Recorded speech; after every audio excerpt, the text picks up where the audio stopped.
Meus irmãos, graça e paz da parte do Senhor Jesus.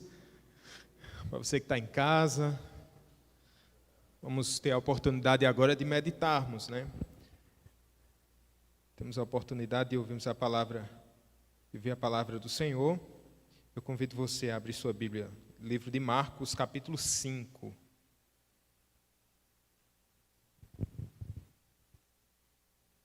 Vamos meditar nesse texto de Marcos, capítulo 5. A partir do versículo número 24 ao 34. Uma passagem bastante conhecida que vai ser usada, deve ser útil nas mãos do Espírito Santo, né?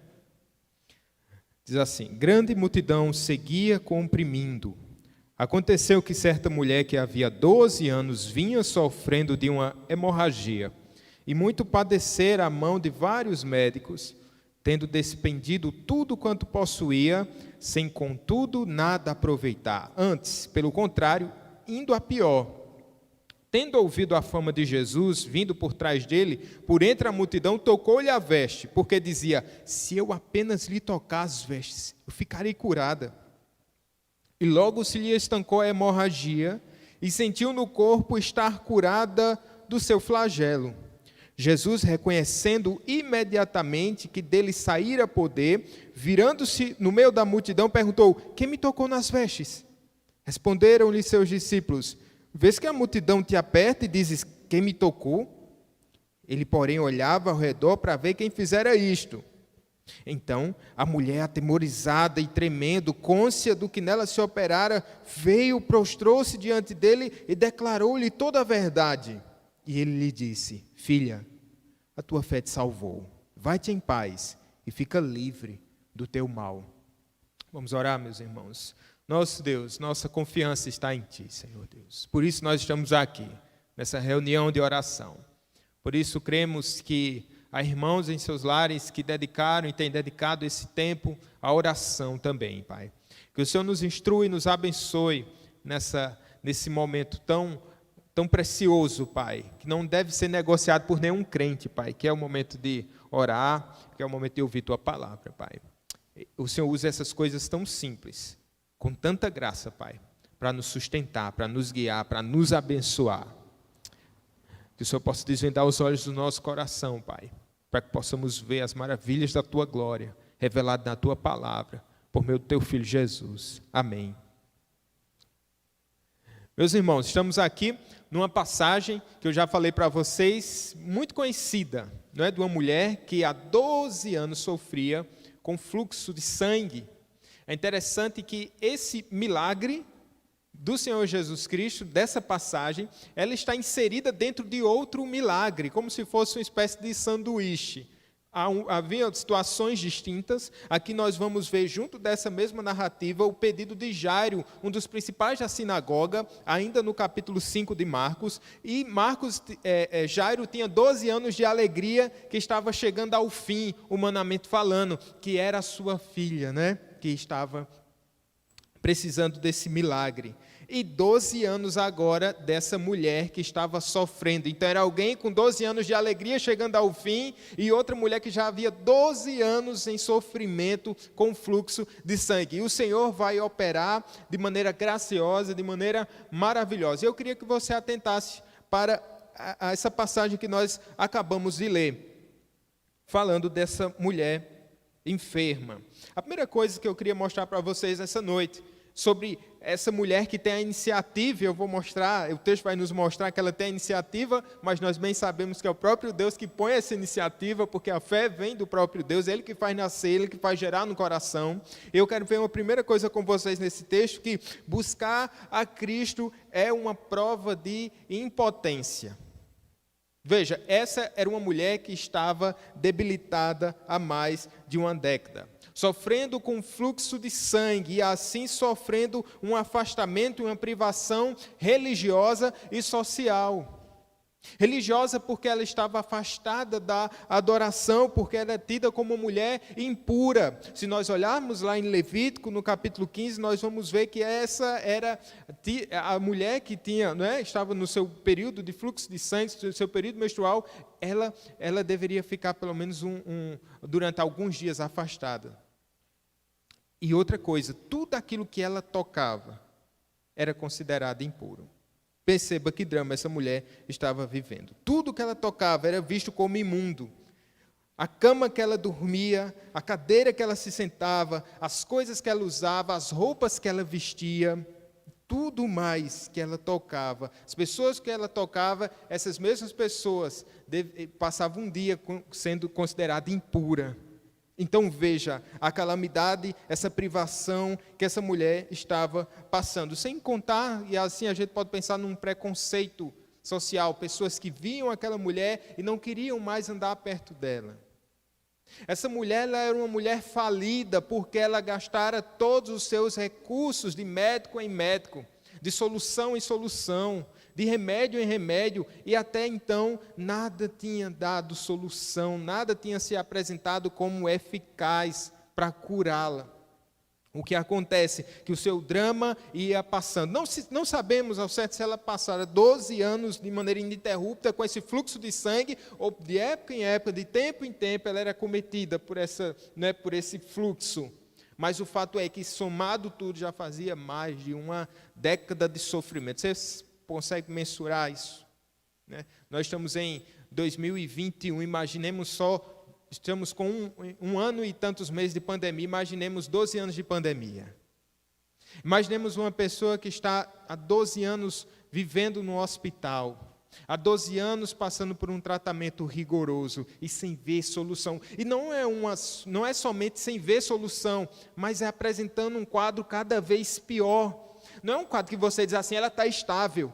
Não. Era alguém que estava cada vez mais sentindo-se o quê? Debilitada e precisando de uma intervenção, não mais de homens, mas do próprio Deus. E parece, irmãos, fazer parte da estratégia divina esgotar todos os recursos humanos. Parece que muitas vezes o Senhor Deus faz isso para escancarar a impotência humana. Porque enquanto há qualquer esperança no salário, enquanto há qualquer esperança na vacina, enquanto há qualquer esperança na medicina, enquanto há qualquer esperança na conta bancária, enquanto há qualquer esperança na saúde, enquanto há qualquer esperança na economia, nós bem dizemos, nossa Senhor, eu preciso de Ti, mas de alguma forma nós ainda nos agarramos aos recursos que nós temos em mãos. De alguma forma nossa tendência é olhar para o homem, de alguma forma a nossa tendência é olhar para algo que está a nosso favor.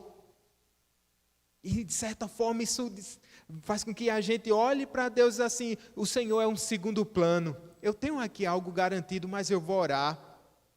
E parece fazer parte dessa estratégia de Deus, esgotar todos os recursos humanos. Lembra lá da viúva de Sarepta? Tinha só um punhado de farinha numa panela, um pouco de azeite na botija. Parece que faz parte desse plano de Deus, muitas vezes, esgotar todos os recursos, para assim nós abrirmos mão da nossa confiança vã e fútil nas coisas e nos homens, para que nos apeguemos somente ao nosso Deus. Não é que nós devemos deixar de olhar para os recursos, deixar de olhar para a medicina, deixar de olhar para a conta bancária. Ora, se tudo que nós temos vem do Senhor, nós olhamos para todas essas coisas, mas qual é a aplicação para o nosso coração nessa noite, irmãos? É dizer, Senhor, nunca me deixe confiar nessas coisas. Senhor, nunca deixe com que a minha fé esteja voltada para essas coisas que eu posso ver, que eu posso tocar, que eu posso sacar, que eu posso acessar. Ainda que o Senhor me tenha dado essas coisas, eu quero confiar no Senhor. A minha confiança está em Ti. Esse deve ser o movimento do nosso coração nessa noite. Diga ao Senhor nessa noite, Senhor, eu quero confiar somente em Ti. Muitas vezes, ou algumas vezes, para que confiemos somente no Senhor, Ele nos tira qualquer confiança. mas Ele também pode fazer uma mudança no nosso coração, porque Deus Ele é criativo, Ele trabalha de maneiras diversas em cada vida.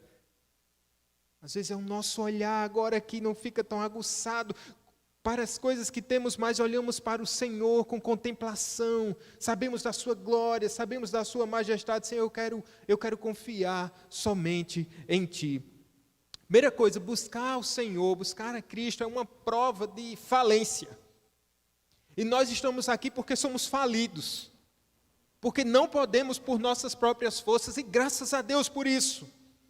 Glórias a Deus que não somos super-heróis. Graças a Deus que o destino do mundo não está numa canetada nossa. Graças a Deus que dependemos do Senhor. Graças a Deus porque os nossos pés são de barro. Talvez se fôssemos um pouco mais fortes, um pouco mais altos, com uma conta um pouco melhor, ou um pouco mais sábios, não estivéssemos aqui.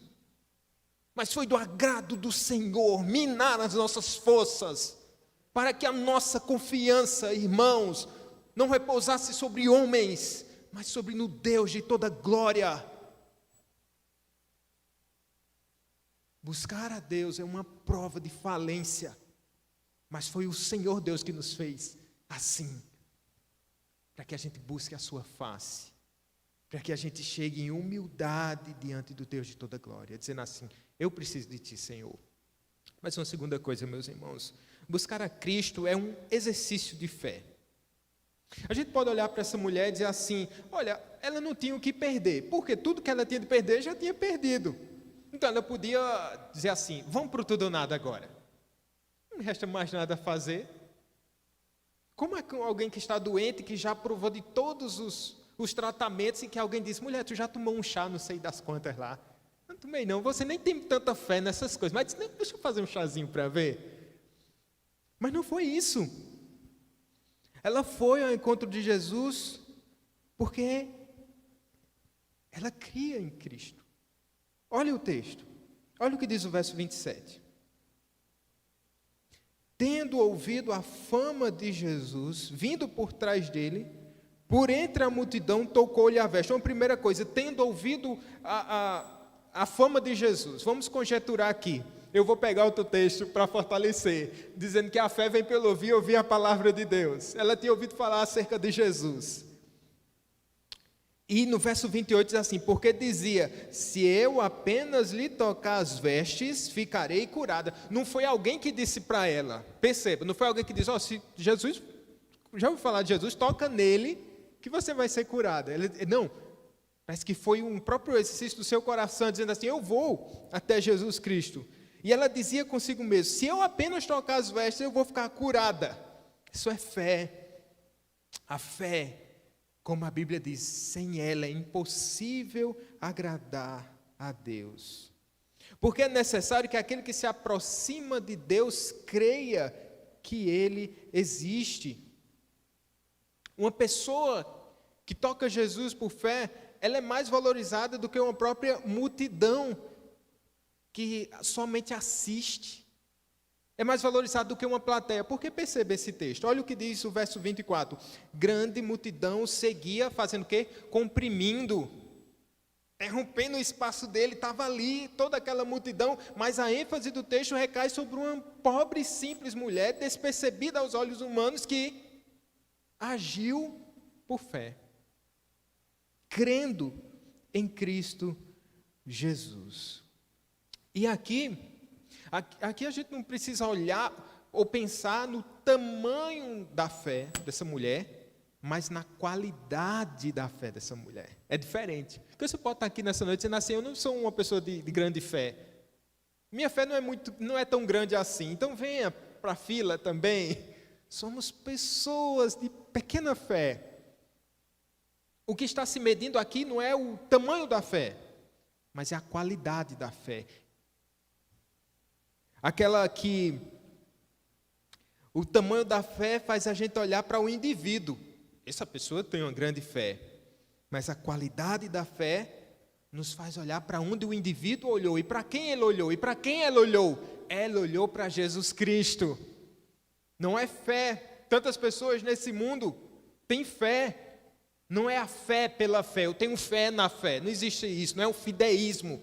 É em quem eu coloco, em quem eu deposito a minha fé. Temos essa fé em Cristo. A gente pode pensar, e eu posso perguntar para vocês nessa noite.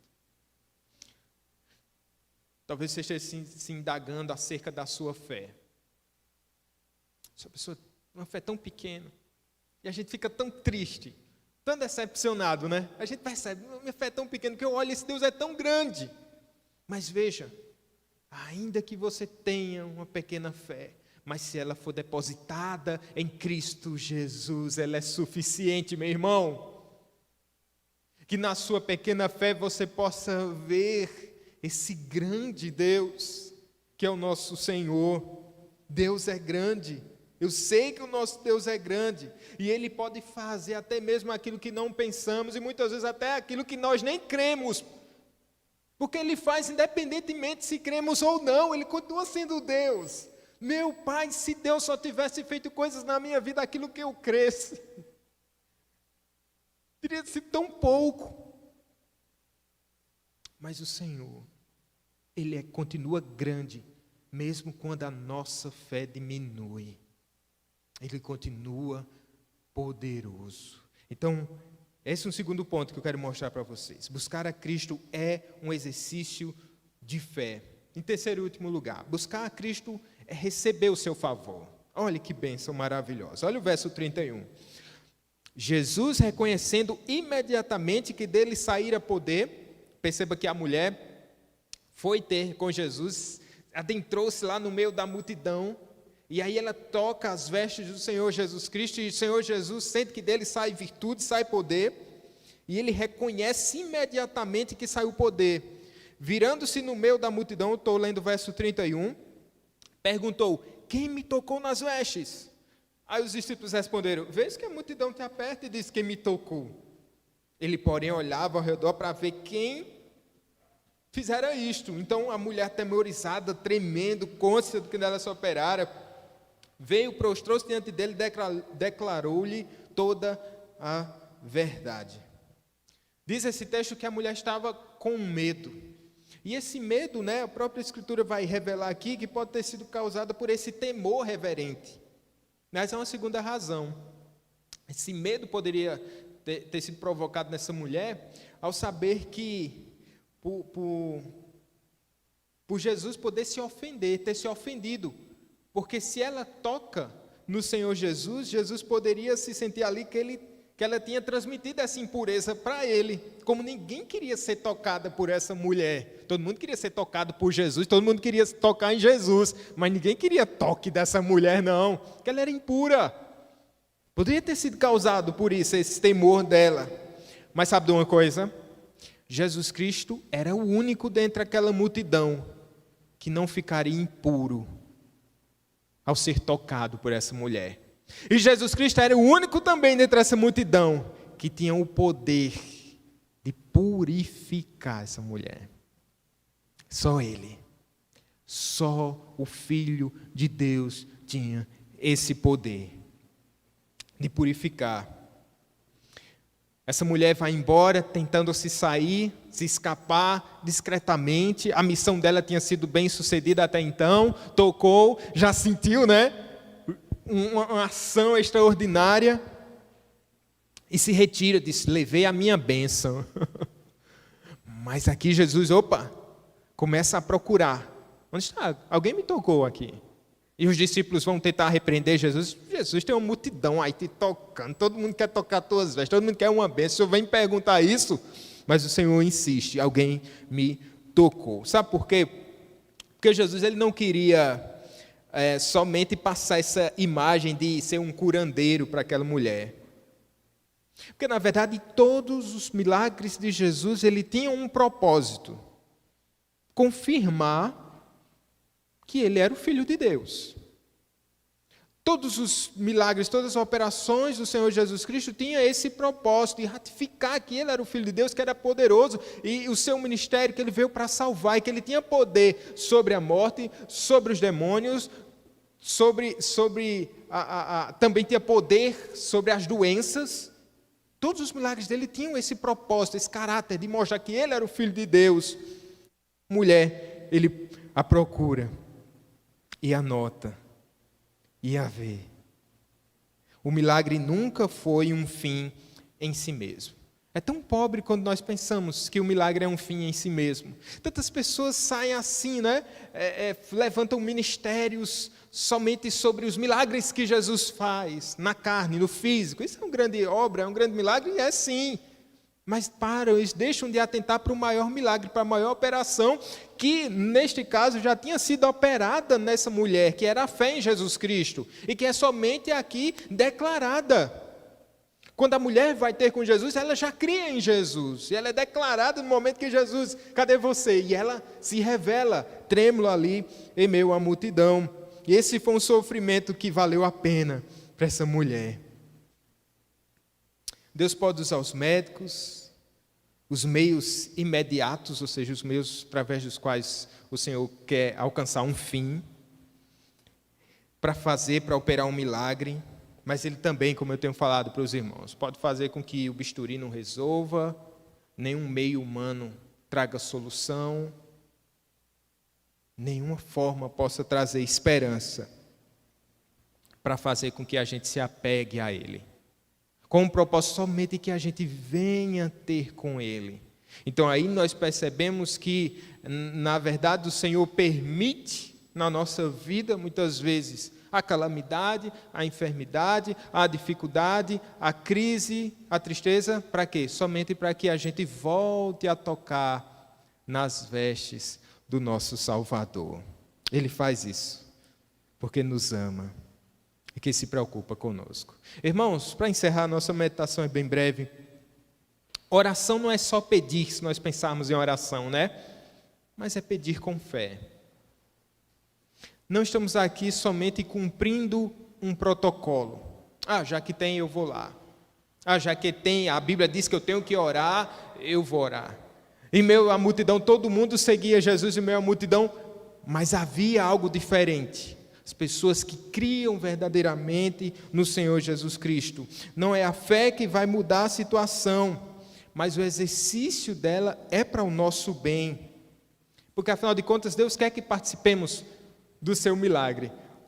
Grant Osborne, ele é um teólogo, pastor, que ele diz assim: a fé não é essencial para a cura, mas permite que a pessoa participe espiritualmente do processo de cura. Ela não é essencial para a cura. Eu falei para você, o Senhor opera de qualquer jeito, mas ela permite que a pessoa participe espiritualmente do processo de cura. Nós estamos num período de Olimpíadas, e assim, talvez fazer uma alusão ao esporte, uma analogia seja mais fácil. Tem gente que acompanha uma modalidade e fica torcendo, né? É o jogador de basquete que vai fazer o seu lance e jogar na cesta. É um saque lá do voleibol. É um golpe lá do judô para um ippon, sabe? Você está assistindo, você está na torcida, não faz diferença para a pessoa. E quando acontece o ponto, quando acontece o gol, quando acontece o ippon, você comemora e você diz: é como se eu estivesse participando ali com ele. É como se eu tivesse derrubado o adversário com ele. É como se eu estivesse lançando aquela bola na cesta com ele. Na verdade, você estava passivamente olhando, mas torcendo e vibrando. Emocionalmente, você estava envolvido. E até alguns atletas dizem que faz diferença, como se a torcida estivesse invadindo aqui com a gente. Para o nosso Deus, ainda que com a plateia contrária, adversa, ou no estádio vazio, Deus faria e faz. Mas Ele traz o seu povo, para que esse povo olhe para as suas obras, e para que esse povo creia, e para que esse povo vibre, para que esse povo participe das grandes coisas e dos grandes feitos do Senhor. Nós estamos aqui, irmãos, não apenas passivamente, como se nada fizesse diferença para a gente. Não, eu vibro quando o Senhor opera as suas maravilhas. Eu me alegro quando o Senhor faz as suas grandes coisas. Eu me alegro com tudo que o Senhor Deus tem feito. Porque isso é um exercício de fé. Senhor, se é assim que eu participo, é sem entrar em campo, sem entrar na arena, eu quero participar assim, mas eu quero vibrar, eu quero crer nos teus grandes feitos, Senhor. como nossa torcida às vezes é apática, não, irmãos? E como a nossa fé às vezes é tão diminuta e tão tímida. Irmãos, nosso Cristo é poderoso. Ele tem prazer em sentir sair virtude dele. Ele tem prazer. Ele tem prazer quando pecadores se aproximam de suas vestes e lhe tocam e creem naquilo que ele pode fazer. Irmãos, será que nessa noite sairá a virtude das vestes de Jesus? Ele continua poderoso. Eu já deixo essa deixa. Nós cremos nele. Aproxime-se do Senhor, crendo no nosso Deus, que é poderoso. É um exercício de humilhação, graças a Deus. É um exercício de fé. Louvado seja o nome do Senhor. Mas não podemos esquecer também que buscar ao Senhor é receber o seu favor. Eu não estou dizendo que buscar o Senhor é receber a cura, é receber o milagre que nós queremos, mas é receber o seu favor. Todos aqueles que buscam o Senhor recebem o seu favor. Amém? Que Deus nos abençoe.